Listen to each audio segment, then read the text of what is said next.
right. So we're live, and I've got Kieran Klein. Kieran Klein, right? Am I pronouncing it right? Yeah. That's my Facebook name. So Kieran of Kieran, Ghost. Kieran of Ghost is the best one. So Kieran of Ghost. Yeah, from London, and he's another dating coach. We were just talking before we went live with the stream, and I have to admit, I literally know almost zero about Kieran, but I watched some of his videos and I was like, okay, yeah, this guy, like, he's got some shit to offer, and I really wanted to bring him in on the live. Actually, this is more of a collaboration for both of our channels, but just for the intro that I can provide. Yeah, checked out his video. Sounds really good. And we were just talking before we went live with the stream. And Kieran's got a background in like nightclub game and going out hitting up the clubs, and you've got a YouTube channel, and you also take on students, right? You're doing coaching as well.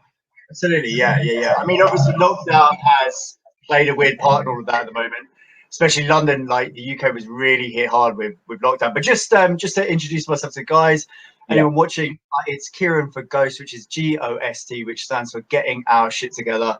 And yeah, it's obviously, I feel like my authority is in dating. I've been like a little nerd about this dating stuff for 16 years, probably longer. Like reading every bit of literature I could get my hands on the internet, like going to wild little forums, every little video that I could watch, taking it all in, going out, practicing, implementing it. And now here we are. Started with sort of helping out friends and friends of friends with their relationship stuff, and then I just thought let's go for it. And in the last sort of year or so, we've really been pushing on. But yeah, no, nightclub game is my favorite, and I just think, I don't know, I find that the best place, because that's where that tacit agreement from girls that, you know, I'm there to be hit up. Like obviously, dating apps are similar, but that's got its own little nuances. So do you have your own?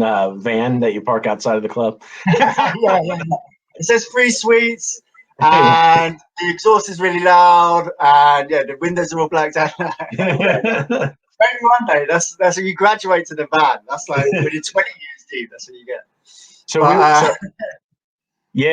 So we were talking before before we went live. We were just talking about like, yeah, with every coach, usually we have like a favored method, right? So like, and this is a cool thing. This is why I welcome all different types of dating coaches in the group, because like there is no one singular expert, you know, like you came up I'm guessing primarily in nightclubs because that's what you like, you know, and I came up doing my thing, like skimming off Facebook. And like I remember Jeffy, like RSD Jeffy back in the day, he would say like, yeah, he would find girls off Yelp.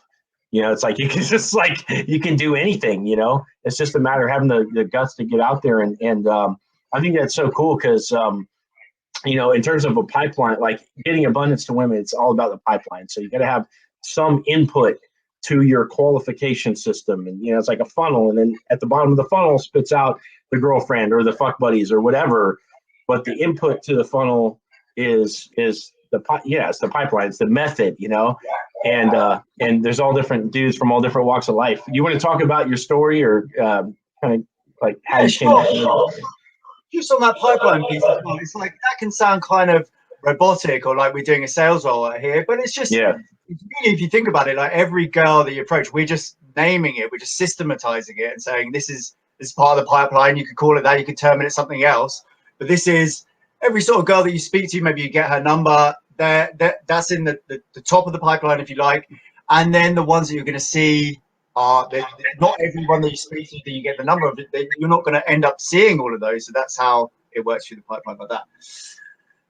But you know, my background really, I mean, it's like I say, there's not.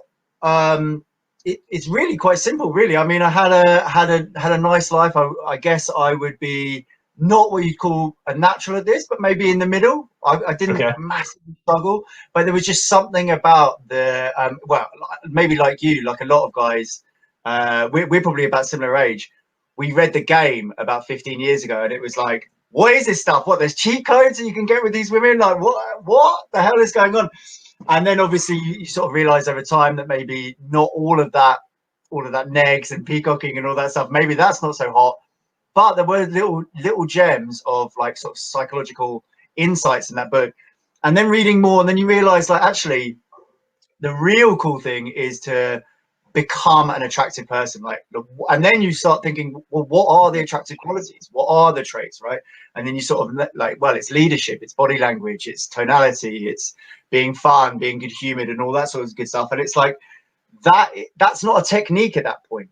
You've really become attractive. Like if a girl sort of puts loads of effort into working out her neuroses, and she gets down the gym, and maybe she gets in touch with her feminine, like sexual nature, like she's really more attractive at that point. It's not a trick. It's not a gimmick. It's just that's it. Yeah, it's just real life. I say it all the time, man. Like, I'd like to think this is my term, but I'm sure like 20,000 people have said it before me. But I feel like dating advice is just like closet personal development advice.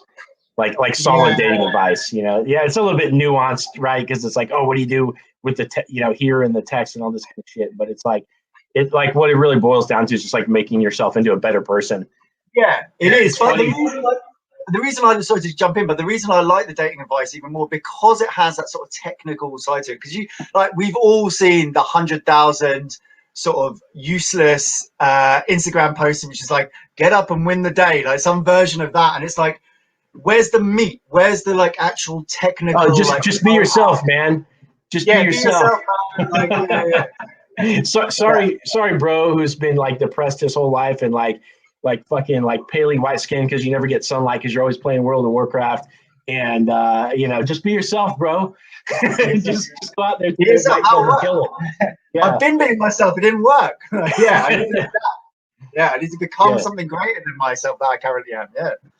But so that's why I like the dating stuff, because it was always, the guys who originally sort of came up with this stuff, they were the guys who had the hardest time meeting women, and they were very left brain oriented. They were very sort of engineering types, like very logical guys, and they systematized this stuff. They were like, right, okay, what's getting her attractive, but like I say, there's a part of me that will never stop loving that stuff, because it is just kind of the juicy details. Like, give me what works. Like how do I actually do it? Like, you're talking about eye contact. What about eye contact? Like, what exactly do I need to do? Like, what's attractive? Like, anyway, I like the minutiae of that, as you can probably tell. So yeah, of course, man. It's what you're doing, and I do too. Like, I don't know. It's funny because like you always wonder, like, why does a person go down a path? And like for you, you said you were kind of like middle of the road. It's not like you had shit results or whatever, but you weren't like, you weren't pimping it since you came out the womb either. And for me, like I was on the other end of it. Like I had a really hard time like socializing and stuff. And it's funny because like I had somebody post on this guy I went to high school with, like he was like, yeah, I can vouch for this man. Like he's been landing girls ever since he was young. I was like, no, dude, like I had like little pockets of success where I happened to do the right thing. I tell this story, like one time I went to, so we had this place that was like Hot Topic or Spencer's so this is like Missouri in the 90s, okay? So I'm in high school, it's like 93, 94, some shit like that, right? And I see this like silky, like blue, like metallic shirt, okay? Like $50 for me as a high schooler, making like $4 an hour. Like we're like washing dishes at Ponderosa Steakhouse and shit. So like I see this shirt in the mall and I go buy it because I wanted to and yes, it took balls to wear this ugly ass shirt around town and act like I'm the shit, right? But I bought the shirt, and because I bought the shirt, I was like acting like the guy that would wear that shirt. And I remember after I bought that shirt, I had the balls to approach these two girls in the convenience store that was around the corner from my house. I didn't have a license. I couldn't drive at that time or anything. And I had my friend with me. And of course, because I was the one that initiated with the two girls, they both liked me and they didn't like him, even though he was much better looking than I was. What happened was they both liked me. The girl that I should have talked to because she was like a higher quality girl, like I wrote her off for like the hotter one, and so I dated the hotter one, and then that fizzled out, and then I tried to go after the other one. She's like, fuck off. But then I totally plummeted again, because like it was just that momentary spike of having the cool shirt that made me act like the guy you could go approach, and I did that like a handful of times as growing up, but like other than that, my interaction was shit. So like that was so you're telling the guys you need a specific like metal blue shirt, and that's I know the silk and satin shirts I was saying at 14 years old. Yeah, call Hot Topic. Ask them for the metallic blue shirt from the 90s. If you don't have that, it's done. Like, if you don't get that shirt, it's over. You're fucked. Yeah, you're fucked. Yeah, I wasn't 14. Let's see. It was like 15 or something. Yeah. Okay. But it is true. There is like, you can get almost like that. What's that thing in the hospital? The defibrillator machine. It was like, poof. Yeah. Like, there are little things like you get that fresh haircut. Some you're like, wow, yeah, I'm really feeling myself right now. Like, and it does give you that little boost of confidence. But and it's great, like if it's like the cherry on the top of the cake, which is like the core confidence, right? It's like put all the cherries you want on top of that bitch. Just like make sure the cake's there too. Sure. You know? Yeah, exactly. Like there's always that debate. I don't know if you pay attention to this online, but there's the debate rocks back and forth about like, it's like these guys who are gym guys, and they're like, it's all about looks, bruh. Like, get yourself some big arms. Like, the girl's gonna be after that. And then you get the game guys who are like, no, man, the looks is all good, but you might as well just learn this game stuff, and it's just as good, if not better, right? But obviously the answer is do both. And it's do both. Why not do both? Yeah. If you had to pick one or the other, I'd go with game every time. I would go with game every time. Because it's character based. I think you might have to be, well, maybe not, but you've got to be susceptible to convincing yourself about stuff, right? Some guys just like they've got a worldview, and it's like they can't convince. I was always able to like, look, I can tell myself something. Like, what I mean by that is, like, let's say you're not in an amazing shape, right? And like maybe you got slight little bit of man boobs going on, and like you. In fact, when we were talking about this in the group in your group. There was some dude sort of asking a similar question, and we're not putting them on blast or anything. It's a common question, right? Yeah. So it's like, I'm slightly out of shape. I'm gonna hook up with a girl. We're gonna get physical. Like, do I need to be worried? Like, what's she thinking? But I was always able to say, like, fuck that. I'm sexy as fuck, like, with my man boobs, like, she's gonna be loving it, like that. And I was able to convince myself that, and because of that state transference thing going on, and because women are just sort of more paying attention, you could say, to how you're making her feel rather than how you actually look, then she's going to get excited by my level of just confidence and excitement in the moment anyway, even if I don't have that sort of granite rock hard chest. So that's how you deal with that. But yeah, but like we're saying, I think like it'd be interesting to go and through, like, maybe I would love to hear a little bit about your sort of like your core competencies, like you were saying, like the online stuff, and then maybe I could talk a little bit about like going out, because maybe it might be nice if I were to tell the group about what I think would be a perfect night out and how they can go and replicate that as well. Yeah, let's do it. Because like with my audience, they're always hearing me tout the social media shit, but that's a whole nother world that they don't hear about. I've had some other guys online to talk about that, but they haven't really got into the nuts and bolts of it. So we'd love to hear it. But yeah, to start with, so basically my thing was like, I was like mid-30s, got a divorce. And I had started, so actually I didn't read the game right away. I got into all this shit because I followed Elliot Hulse, because I was trying to like repair my self-confidence, and he had a lot of self-confidence videos, and he ended up meeting Owen Cook at a YouTube conference. And so I watched that, and I was like, oh my God, this Owen guy, like, he speaks my fucking language. He's got like the holy grail that I've been missing, right? And so I started studying Owen off of Elliot's channel, and it was all downhill from there, you know. And so by the time I got a divorce, I had already been watching Owen's videos for a little bit, and then I got into the dating world, and so I started to really go out and take massive action just because I was hungry. I was like horny as fuck. I liked women. I wanted to get out there with them, and I started dating around, but I settled for like a low quality girl because I hadn't yet found Corey Wayne stuff, and that's been like a huge addition to my expertise. In recent years. And so with Corey Wayne, I learned how to get intentional and find like a good girl. I actually used his stuff to get my ex back. So this girl, she was like BPD, alcoholic, super fun, like incredible, like really magnetic personality, like amazing, like there was somebody that's super fun to hang around. So but she kicked me to the curb. And of course, by that point, like I had already moved in with her. I thought like this was going to be the next partner. And so I started studying Corey Wayne to get the ex back. And I actually did get her back a month later. And it lasted for like a month or 3 weeks or something like that. And then same deal. Like she's off, you know, doing her dysfunctional thing. But by that point, I learned the skills, and that's when I started fucking just going crazy with it. So I started off with Tinder, like most people. Did all the dating apps. I never did. So some things I really believe in is like if you're going to be a dating app guy, you got to have like a good photo. You have to have perfect photo. You have to have great photos. And I never went to. I did do my own photo shoots and stuff like that. And I researched the golden hour, and I get the lighting right. I went out and do that shit, but I never spent money on like a real photographer. So I had issues with dating apps, also because of my age. Whereas since then, I've learned tricks, right? Like you can start a profile where you have your true age on there. You can start a second profile where you put a lower age, but then when you start conversations with a girl, you fess up about your age. That way you have access to a broader range of women on dating apps. But my problem was I didn't know these things at the time. And so what I said was, fuck these dating apps. I can get, and the other problem I had with dating apps was that the caliber of hotness of girl was much lower on dating apps, like generally speaking, than it was what I could get out in person. Like I was noticing, I was like, oh, this 9 is so hard to talk to over Tinder, but yet I can turn around at the gas station and have a girl that's like equally as hot, like look me up and down. I'm like, something's wrong. Like I'm like, either the guys on the back end of the app, like the designers of the app are like funneling this shit to themselves, or there's something that isn't working for me.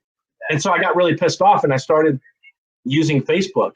And I'll shut up in a second, but what happened was I was in this men's personal development group called the Lion's Den, run by this guy named Sean Whalen. And he's an ex-MMA fighter, real estate tycoon guy. And in this group, what they did was video conversate with each other in video clip messages on Facebook Messenger. And it really made an impact on me because the second I joined the group, I was getting video messages from people like strangers. And I was like, whoa, I can use this with hotties. And I was like, and it worked so well. And so I started randomly adding girls under people you may know. And I started blasting out really it took me a while to get good at it over time. I started blasting out all these like super casual video clip messages. And even though on dating apps today, you can go live with a girl, like her hair's not done, her makeup's not done. You haven't earned her sole attention to go live with you, you know, in that early interaction. But with Facebook Messenger, you randomly they play the video clip at their own discretion. And then if they like what they see, they hit you back. And my response rate was like, boom. So I ended up hooking up with a ton of girls off Facebook, and I met my fiance through Facebook. And that's kind of like what I started offering to guys, because that's what I did for myself. Nice. No, I love that. And it's like, well, like, like maybe the ultimate would be you're sitting there with the girl in person. Like that's how it's the most natural maybe to attract a girl. And then like one step removed from that is a interactive like video audio call, right? And then one step removed from that is just the audio, and then removed from that is just the text. So it's like, yeah, guys are really missing a trick when they're just keeping it text based. And obviously I think in a lot of these apps, I've not been on Tinder in a little while, but you use video, right? You might be able to use audio, but I don't think a lot of the dating apps allow Bumble now. You can do voice clips on Bumble. You can do voice clips, which is better. But also is like, how much patience does a girl, like with all the dating coaching, like I'm always training voice clips with guys.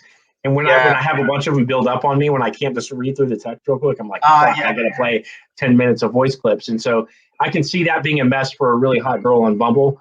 But one thing I was going to say is that I totally concede the fact that in-person game is superior to anything you can do online. And the thing I like about online is that it's scalability. I feel like it's a supplement. You should, as a man, you should always be able to walk up to any girl out in public and like express your interest and approach her, right? So I think it's like incumbent upon all the guys, even the guys that use my method, like they need to be able to do like a day game approach at the very least. But like the cool thing about what I teach is that it's scalable. And so it's like you need to be able to like have this to like, so unless you're going to devote yourself to the nightclub or devote yourself to day game. Like if you're kind of busy at home and shit like that, that's kind of when you go down this path. But I do concede the fact that there's nothing more superior than just being out in reality with the girl face to face. Yeah, it's pretty good, isn't it? And it's like, I think really, once you get good at this stuff, and it's like, again, if you're coming from a difficult place and you don't have these skills yet, like yeah, there's a little bit, there's maybe a couple of years in front of you, but like with like dedication, going out, and like we're not talking about going out and like getting drinks every time and getting hammered, none of that. It's just like maybe just head out 2 to 3 times a week and approach girls in bars, whatever. Like try and do it. It's best if you can do it with a wing, with a buddy, or someone that you've met through the community or whatever else. Why do you like the wing? Why do you like the wing better than solo? It's just easier. It's just easier. It's easier on you. It's like mentally, it's easier. Like it's a bit like you can do it. You can go out on your own. That's fine, obviously. Like and like especially if you're just like, yeah, if your frame is like quite strong and you're just like, yeah, like she says. Let me tell you why I like it solo better. And here's why: because I found that when I go out with a group, so I went out with a group of Atlanta area pickup artists, and their method was way different than what I do. It's like the exact opposite. They would turn up to 11, right? Scale of 1 to 10, they would turn up all the way to 11, like bouncing up and down, going fucking crazy. And they'd go out and like 5, 10 guys, and they would be the center of attention at every single spot. Well, we have the strip where there's like 20 or 30 clubs in Atlanta, like all next to each other. And so they would just bounce around and follow the energy all the way up. The problem was when I hung out with them, what I noticed was that I was always subject to where the group was going. Whereas if I find that if I just pursue my own interest, I'm much more likely to act in that alpha way where it's like I'm executing my game plan than having to like manage the game plan of the group or like go along with it. Yeah, and, sure. Yeah, that was just my little observation. That's like a novice observation. No, I'm with you. No, but maybe a happy medium is like going with one guy, because then you can say, look, we're going to this place, and we're going this place, and then this place. So it's a nice clear plan. We're going to go together, and it's like I don't have to be at the whim of this group who's just tornadoing around. I can just go out with him, and like, yeah, we'll move around. I mean, so like if we're like sort of getting into it a little bit more, then like, so what I would say, if you're interested in building your skill at attracting women, right? I think, like personally, I know Benny's different. I think, yeah, nightclubs, bars are the ultimate, because it's like there is that implicit thing. Women have gone there. They know that they're going to get hit up, like, and that's why they've gone there. Like they might say, oh, it's because of dancing, this and that, but it's like somewhere in the back of their mind they know that they're going to get hit up. Right? That's what it's all about. Yeah. And it's like, look, day game is good, but it's slightly more difficult because there isn't that implicit thing. So you have to burst through it a little bit on day game. You have to be like, and maybe, and the other thing is, it's like, yeah, you could bring a girl on like an instant date on day game, but that's difficult as well. She might be busy. She's up to something. She's just going to work, getting off work. She's going home, going to the gym, whatever it is. Nightclub, they're there to be chatted up by interesting, cool guys, right? And you can be that interesting, cool guy. So what a perfect night would look like for me, right? I'll just take you through it really quickly. So I would go out with, I would meet, say, one guy, like one of my pals, right? And ideally he'd be somewhat skilled in this as well, right? So he's gonna add to my little party that I've got going when I go out. We're gonna be like, we're gonna do like a little mini version of that tornado thing that you said that the guys that you knew were gonna do, right? Yeah. But it's not like jumping around like idiots. But well, anyway, we'll get to it. So anyway, so you meet up, maybe have a little drink with your boy, maybe not. Like if that's your thing, maybe have one. Don't go nuts, because you want to be really in control as you go through the night, or don't have any if that's not your thing at all. So now you go to the first. Well, actually, sorry, you're listening to music when you're at his house or he's at your house before you go out, listening to a bit of music, getting in that vibe, talking shit to each other, all of that, getting in a good mood, right? Not being overly analytical about what we're going to do. Like, okay, we're going to go out and it's like this and this and this. It's like, we know that stuff. Put that in the back of our head now. Now it's about fun. Like we're getting up, we're getting enjoying. So now you leave the house, talk to everyone. If you get a cab to if you're getting a taxi to the bar, talk to the taxi driver, right? And like maybe probe a little bit, just like be a little bit cheeky, like. Oh, by the way, like the word cheeky, right? That doesn't translate to the States, does it? Like, no, it does. Yeah, like fucking around. Yeah, you're being like sarcastic. Yeah, that sort of thing. Yeah. And like, and just like probe it a little bit with the taxi driver. Maybe say something like whatever. Like just like you're getting in that mood, because why are we doing that with the taxi driver? Because that's what's going to be attractive to the girl later. Like other guys have their other methods, right? My method is like being a little bit cheeky. Right, it's like it's a little bit like, it's not what are most guys doing when they interact with a girl. It's like they're terrified of going out of a social norm. And who controls the social norm? The girl, right? In this usual paradigm that most guys look at it from. It's like if a girl was just like roll her eyes and be like, oh my God, it's like the guy thinks like I'm doing badly. And it's like obviously that's not the paradigm that we want to come from. Anyway, okay, so back to the night. We get to the bar, the first bar that we're going to go into. Start talking to everyone, right? Like smoking areas are a great place. Like you said before, I think it might be an off the call. It's loud in the club, right? Go to the smoking area, get into little conversations. It's like it begins really slow. Like I mean, that's cool. I like that. So like people are chatty and like chilling in the smoking area. Yeah. Okay. Yeah. And you just come over, you make a little observation about something. And like, you remember back in the day, like they used to talk about like negs and stuff like that. And I found it so cringy. But like, you can do a version of that, right? So it's like, you could go up to a girl and say something like, you got an interesting look, like that. And it's like, how do you take that? I mean, this is sort of very RSD Jeffy if you're a fan, right? Or you could be like, you made an interesting fashion choice tonight, or something like that. It's like it's somewhere in the middle. It's not neggy. It's not like you look like this little snowflake. It's not like that. But it's like you're not just outpouring this huge compliment that, oh my God, you're so beautiful, and you're not being an insulting arse either. You're just it's like something funny, a little bit teasy, a little bit cheeky, just to like, and then that's how you like sort of get past her normal response that she has for guys and get into that sort of flirty mode. Yeah, because whatever she comes back with, you're just free associating off of. You say, oh, you have an interesting look, and she's like, oh, thanks. I just I got this dress from fucking Saks Fifth Avenue. And you'd be like, oh yeah, I got my dress from there too. That's really cool. Yeah. But or whatever. I mean, like in the UK, I think it's probably in the America, I'm sure it's the same as the UK, right? It's like if you've got this like little cheeky like side smile thing going on, she knows you're taking the piss. She knows that you're like engaging in this banter, right? She'll probably hit you back. And like the best thing to do is like, I love when that happens, and it's like you smile and like, and you're like you fully take it on board, like allow yourself to laugh at yourself, right? That's a huge part of it. Like that's how you just build this little like, and that's how you like skyrocket this little attraction thing between you and the girl. Is you're going to be cheeky with her, she's going to give it back to you, you roll with it, and then like you say, you free associate it onto something else, right? That's just the initial interaction. You keep them short at the start. Like maybe you pick up her IG, or you pick up her number or something, and you keep it moving. You talk to more people, and there's a few different like psychological effects that are going to be working in your favor, right? It's like, so we all know the what's it called, the branding thing, the top of mind, pre-selection, right? Oh, okay. Yeah, pre-selection. The thing about like if another girl likes you, another girl is more likely to like you as well, right?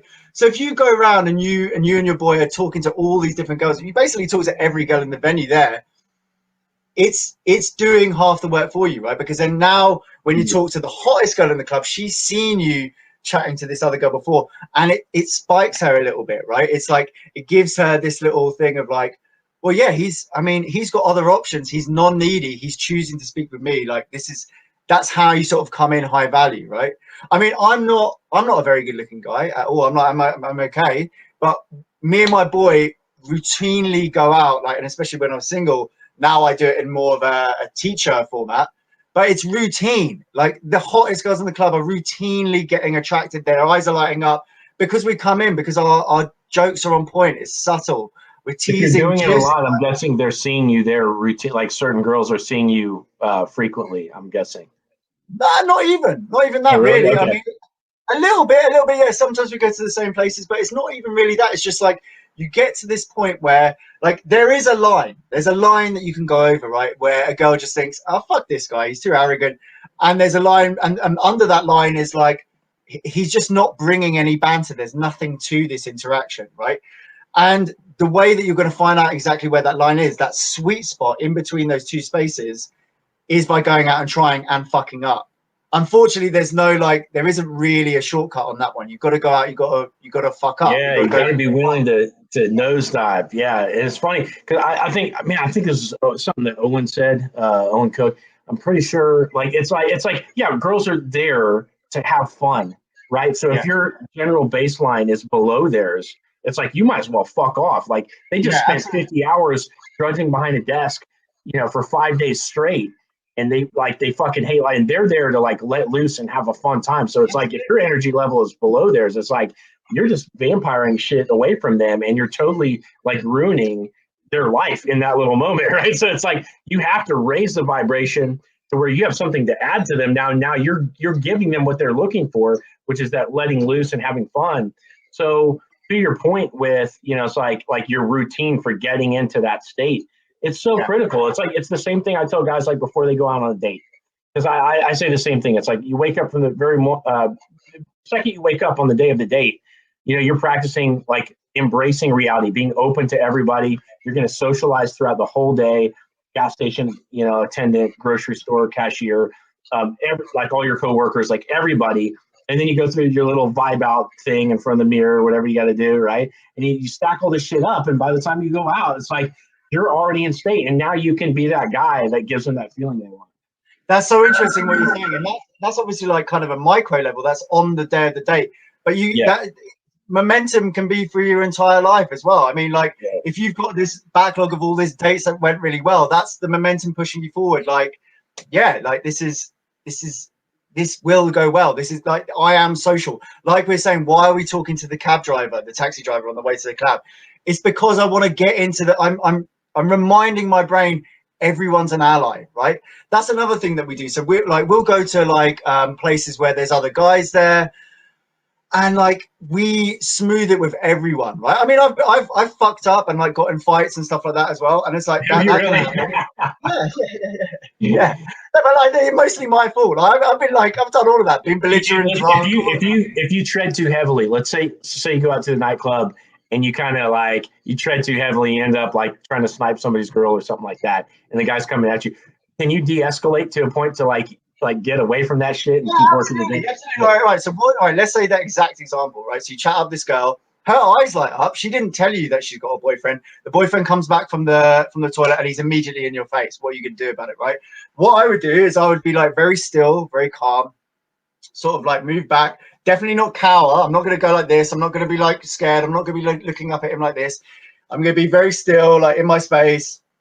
Move backwards a little bit, maybe like get like a little distance between us, but I'm not running away. I'm just looking at him and just sort of slowly moving back, so maybe there's like an arm's length distance between us, so you can't just sucker punch me or something like that. And I'm gonna look him in the eye, and he's gonna say whatever he's gonna say, right? So he's like, "The fuck you chatting up my girl for, man?" Like, blah, blah, blah. And like, like if he's so enraged that he's just gonna keep screaming until it's a fight, then that's one thing, and we've got to deal with that straight away. Maybe whatever I'm going to do, maybe I back away from it, or I get distance between us, or maybe I attack him first. But that's rare, right? It's rare for that guy to come out with that level of aggression.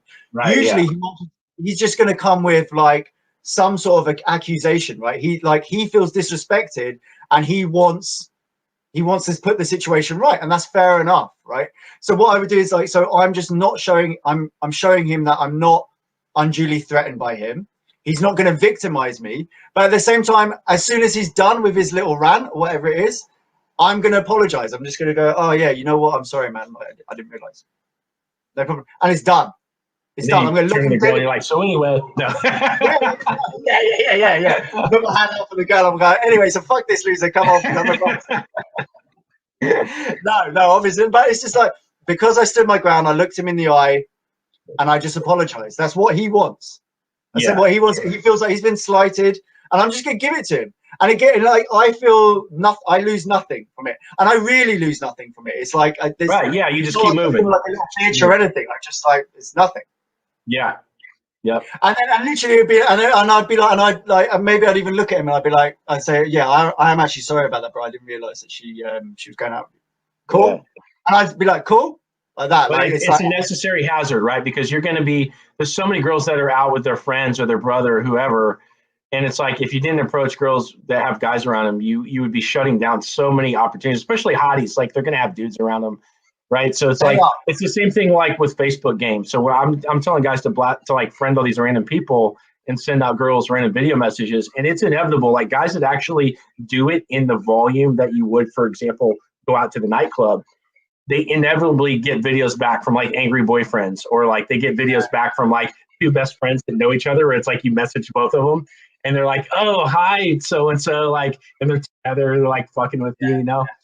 Yeah. It's like, and like sometimes you just power through it, right? You just like keep going and you like hold your frame through it and actually win.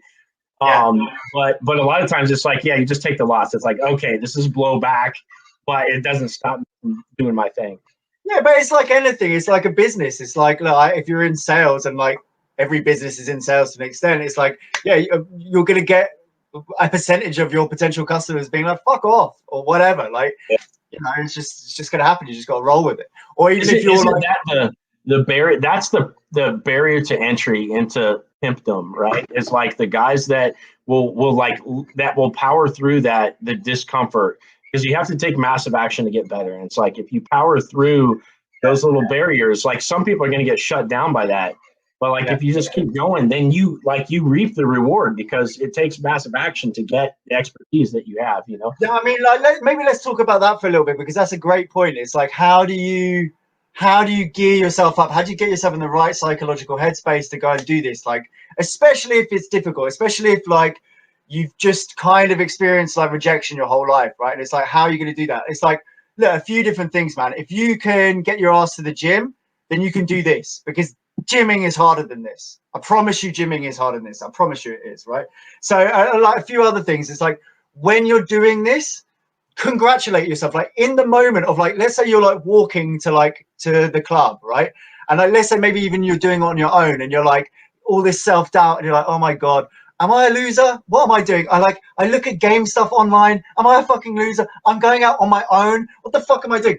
What you need to do in that situation is just be like, I'm doing it. Like, here's the bit where I'm improving myself. Like when I'm working out, that's what I say to myself. Like when I'm like mid press up and I'm like hating it, and my body's just like, just stop. Like I'm like, no, this, like right now I'm doing the thing that's improving myself. Yes, this is great. Like that's a UK to US difference. Press ups versus push ups. Oh yeah. Push ups, right? You push ups. Yeah. Or whatever, dumbbells, whatever it is. It's like I'm currently right now doing the improving thing. So it's like, yeah, when you're getting nervous, when you're about to go on that date, when you're about to go on that night out, or about to send out these messages online, think to yourself like, no, this is right now I'm doing something good, and hold on to that. And that's the thing that will get you coming back. A few other like psychological tricks, like again, this stuff doesn't happen that much when we're in terms of like violence from a guy on a night out, right? But ultimately, how do you want to combat that? Like, I'm not Mr. Hard, like Mr. Great at fighting at all. But I've done a few, like I feel comfortable in my skin because I've done play fighting with my boys when I was growing up, and then some sparring lessons, a little bit of boxing, like little bit, but it's enough that I feel like, and like I said, we've had some scuffles and fights on nights out and stuff like that. And so I feel like, look, if it comes to it, I can defend myself. Obviously, if it's a massive guy, like the extra over the average Joe, like you just got and always be working on your social skills, on your aptitude about the area around you. I mean, we're talking about that guy coming back from the toilet. Ideally, like I'd want to see him coming back, and I'd be like, yo, here he is. So he's coming back, and I'm like, yo, what are you saying, man? She was telling me all about you. Like, sorry, I came over at first because I thought she was single, but she told me she was your girl. Even if she didn't say that, right? She's not going to correct him. She's not going to correct you and be like, oh, yeah, no, that's not right. I never mentioned my boyfriend. Like, do you get what I'm saying?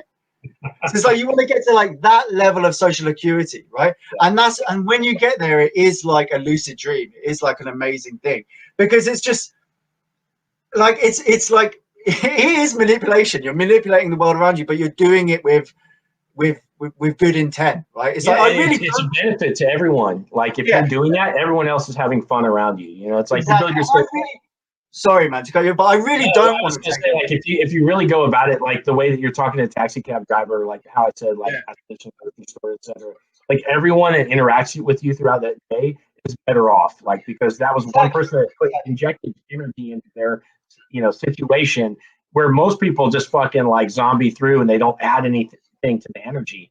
So it's like, like even in that scenario, like the boyfriend benefits because like the cool guy, talked to him and jazzed him up a little bit and then walks off, blah, blah, blah. The girl feels validated and all that kind of stuff. Yeah. It's like, it's good. Yeah, exactly. And like so you've in that situation, like the guys come over, you've just brought him into the fold, just like, here he is. You know what? I was trying to chat her up. Like, you got to admit she is hot, but she said she's with you straight away. So, and like that's moved over. Like you said, that's all cool. Her eyes lit up, but yeah. Anyway. Yeah, you want to check her panties now? They're slightly more moist. No, but like, yeah, and it's just having that level of yeah, like you say, you're making everyone's night a little bit better, and it comes from that pure place. You want. I mean, look, this shit is manipulation. Let's be really clear about this. We're talking about manipulating people, but we're doing it in a moral way, in an altruistic way. I really don't want to take the guy's boyfriend. Sorry, the guy's girlfriend. I really don't. And I say, I'm sure you've had it. You slept with the girl, and then you kind of find out later that she's got a boyfriend. That bums me out. I don't want to do that. There's no part of me that gets off on that. And it's like, but I mean, talking about manipulation, everything is manipulation. I'm picking up this pen, I'm manipulating it.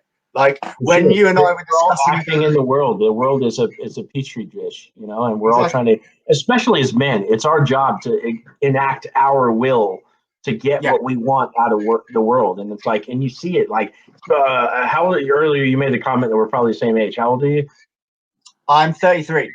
Okay, yeah. So I'm 40, and but even around like 33 was around the time where I like really started like whoosh, like starting to see things for what it really was, and like in a different way than 20s, you know. And it's like when you or like when you're in observer mode for long enough in the world, doesn't matter if you're dating or whatever the fuck it is that you do. It's like you start to kind of get what's going on, and you see that it's like whatever is up here and in here, like. If you just be consistent with it, it's going to happen out here, and I really believe in that. You know. Yeah, it is. Yeah, you want to manifest the highest nature of yourself into the world around you. I mean, that's kind of ideally what you want to do. Yeah. So even if everything's manipulation, I mean, if you're doing it in a way that uplifts everybody, you know, and you're getting what you want out of the world, they do that. Nobody harms each other. Nobody steals from each other. There you go. And I'm a big fan of like Jung. Not that I've read him. I've read people who talk about Jung, and I should get into reading more about him. But it's like I've always been a little bit Jung. Carl Jung. Carl Jung. Okay, yeah. I've been intimidated about how dense like his actual books are, and like what's the other guy like Neumann as well? I think he was Jung's understudy. I haven't read Jung, but I've read King, Warrior, Magician, Lover, and that is a great book. That's basically built off the back of his work. Who wrote that? That's Douglas. It's like Gillette and Moore. I think Robert Moore and Douglas Gillette. And that's a great book, man. It goes over like the archetypes of masculine behavior. And so basically what happens is, you know, just like in Way Superior Man, it lays out like masculine and feminine polarity. And King Warrior, Magician, Lover, it lays out polarity between functional and dysfunctional ranges of specific archetypes. So in other words, we like a king is an archetype, warrior is an archetype, a magician is an archetype, lover is. And these are like the mature versions of certain boyhood archetypes. And it goes through and like, so it's like a triangle. Up at the top is like the mature masculine, and up at the bottom of the triangle is like the functional and dysfunctional ranges of the boyhood. Like, so like, let's say the warrior is the mature masculine archetype of the warrior. Okay.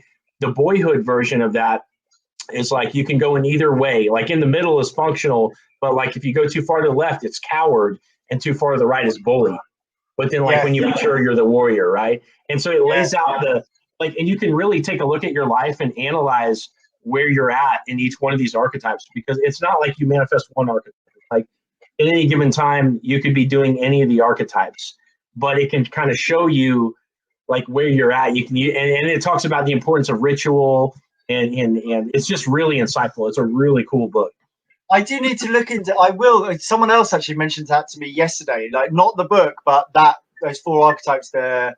What is a magician, king, lover, and what's the final one? Warrior. Yeah. Warrior. Like you just said. Yeah, exactly. No, I will look, and it's like, because it's like maybe moving into a different topic now, it is about like we all want something a bit numinous. You know what I mean by that? Like spiritual. Like we don't want to just consume and then die. Like it feels like, you know, this is maybe a bit deep, but it's like, not saying I'm deep or whatever, but like it might be off topic, but it feels like the old traditions of the church, academia, stuff like that, maybe where we take, especially sort of the church, right, where we take our meaning of our lives from, that's like sort of losing its power in the modern world, we can safely say, right? Yeah. Oh. And we're not necessarily better off for it, right? Like the atheist utopia sort of never came to pass, and I don't think it ever would, because there's something inside of us that wants meaning, that wants more. And I think when you're talking about these sort of books, it gets you closer to an understanding of like, you know, there's something more going on. It's not just like consume and get my dopamine hits until I die. It's like I come from this incredibly long line of successes, and that means something. Like that's all led up to me being here. Like my ancient ancestors had to like rip apart animals with their bare teeth so that eventually I'd get born. Like that means something. Like we're in this vast open universe, but it's like the meaning isn't obvious, but it's like there's something there, and we shouldn't just throw that out. I don't think we shouldn't just have this materialistic view of the world, even if logically we sort of think, well, atheism or agnosticism is maybe the logically thing to think. We shouldn't just throw this numinous stuff out. I don't. So you describe, like, what you're talking about is basically like my life story, because I grew up in the Catholic Church. I went to Catholic school till 8th grade. I got married off a Catholic dating site, had 4 kids. Wow. And then like decided that I couldn't fucking deal with that shit anymore, and I got a divorce, and I got out of the church, and it cost me like my whole social group, like everything around me, like family relationships, all this kind of stuff, right? And yeah, it was really heavy, and well, it's like, okay, well, now there's a vacuum of certainty because religion provides, you know, the certainty, and there's also that connection that we have, right? Like that thing that you can feel like when you get tingles down your spine, shit like that, or like the heart. And it's like, that's still there, but I can't articulate it into like a belief system because there's nothing that's like formalized that really like fits what I feel. And it's really weird because like, I guess at best, if I could describe what I am, it would be agnostic, but it's like, there's always that yearning for, you know, an articulation of what you feel, because it's like, I know like all this shit came from somewhere, and like the things that we do as humans together like matter, like helping people matters, and love matters, and life is like something to be respected and cherished and stuff. And it's like, but at the same time, I also realized that, you know, it's like at the same time, like I don't really believe in morality per se. I believe in like there's positive and negative stimulus for you as a person, as a life form that's trying to survive. And same thing, there's positive and negative stimulus for a species trying to cooperate with each other. Like ants work together for a reason. And so I have this like Occam's razor that I can take to reality and be like, oh, well, see, this is really what's going on here, you know, but that's very like dispassionate. I don't always like to go bottom line with things, but like I have that ability to do that. But it's at the same time, it's like, there's no, I don't even think it's up for debate that there's something deeper that's happening, and it's just really hard to like put my finger on it. That's kind of No, I completely. And it's like your story that you're saying there. That's like I would say that's like a really not extreme, but that's like a really fully fleshed out version of what is happening to society at large, right? So it's like coming from that certainty of faith, moving then into like maybe an atheism. And I think especially like the new atheists, I don't know, like Sam Harris, Dan Dennett, Christopher Hitchens. It's a belief system. When you say there is no God, you're articulating a belief, and you're trying to establish certainty in that belief. Yes. Which is like, okay, dude, like, is that like as true as like you have to swallow this bread in order to be in communion with God? Like, because what you're saying is like you're sounding like you understand the nature of the cosmos, which I don't think anybody fucking does. Yes. Yeah. Exactly. But and that's it. And we've got I think it's maybe that's what the new era is going to be. It's like a sort of maybe like a new agey sort of thing, but something that's tangible, something that's not bullshitty. Like maybe we've gone through the church and then we've gone through atheism, knocking the bottom out of that and sort of logically saying, well, no, that can't really be the same. And then, now it's a time to sort of build something meaningful, non-bullshitty, and that sort of explains that unexplainable that you're talking about, that sort of phenomena. Like, so just to share for shits and giggles, we got another 10 minutes or so. We can go a little bit over. But like for me, so I went through this real, like I grew up rigid Catholic and like rigid Republican. And then I started to like expand on like the core values behind that stuff. It's like, okay, well, what's more logically consistent than Republican? Like the things behind the Republican Party I believe in. This is U.S. politics. So, but then I was like, oh, okay, well, libertarianism, because that's more about free market and more about like, and then it's like, oh, well, what's more consistent than that? It's like, oh, well, it's anarchy, because if the free market is better than the government. And so I got really deep into anarchy. And then like I start like exploring more. I'm like, well, this is still, it's kind of theoretical, and it's like getting into this. And this is what I figured out, like for me anyway, is like ideologies. It's like a lens that you can see reality through. It's like, oh, I'm going to think in this really specific way. So I'm going to put on my ideology lens and pretend like this is the way to see reality. It's like, no, just take off the lens. And it's like, whatever is out there, just take it for what it is, and try to not add extra layers of meaning on top of it. Yes. And to me, if you can do that, you can really perform like more effectively in the world, especially like in dating and stuff like that. Yes. And so I really, like, after getting way deep into ideology, I'm like, no, fuck this. And going in that other direction, for me, what I found was like, everything is about presence. Like, as you know, like there's probably no greater discipline than being like in the nightclub to show you how much presence matters. Like, and it's like, it's the same as if you're fucking Michael Jordan. You go read Michael Jordan's biography. He talks about like what it takes to make a shot. It's like, you're just in the moment, and it's the same thing with Musashi. He talks about like the 500 sword duels that he didn't win those because he was premeditating moves. He was like he practiced, and he was in the moment when it was time to fight.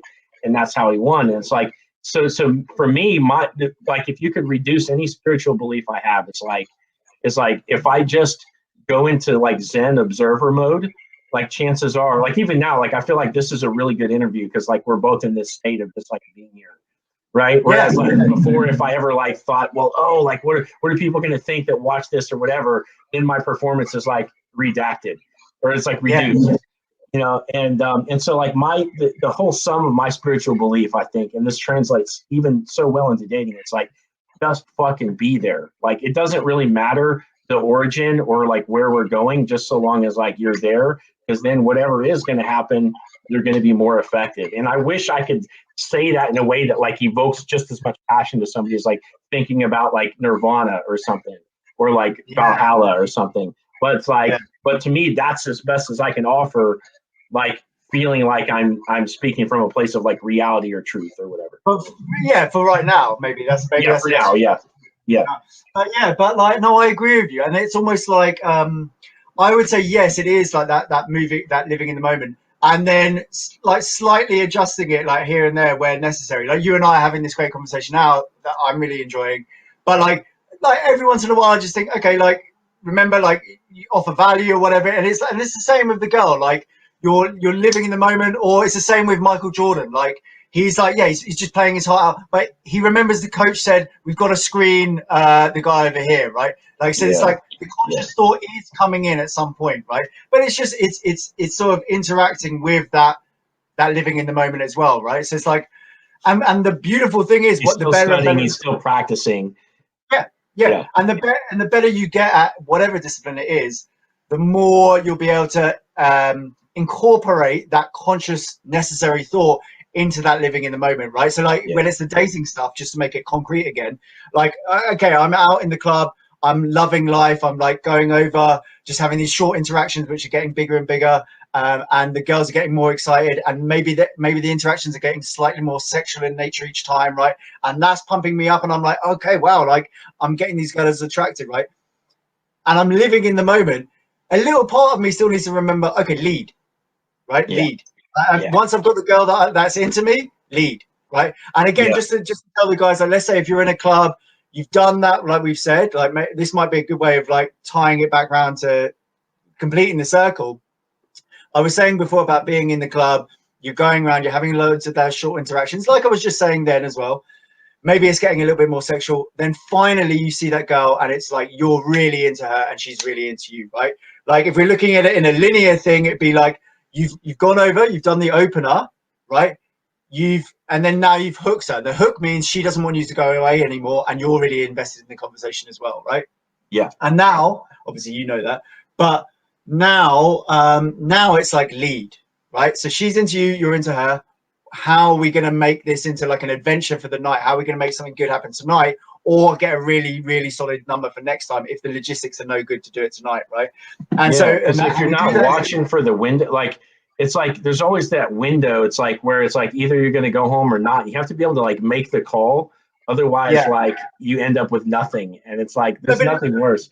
But I think leading is that secret sauce, right? And it's just little bit by little bit by little bit. So it's like come with me, like 5 foot that way, so that we're at the bar and we can do shots. Right now we've done a shot. Like come with me to the smoking area. I want to have a cigarette, or you want to have a cigarette, or whatever. Or we're going to go see my friend. Now come to see your friends. Like oh, actually, like, I'm really hungry. Let's just really quickly go to the shop next door so I can get some food.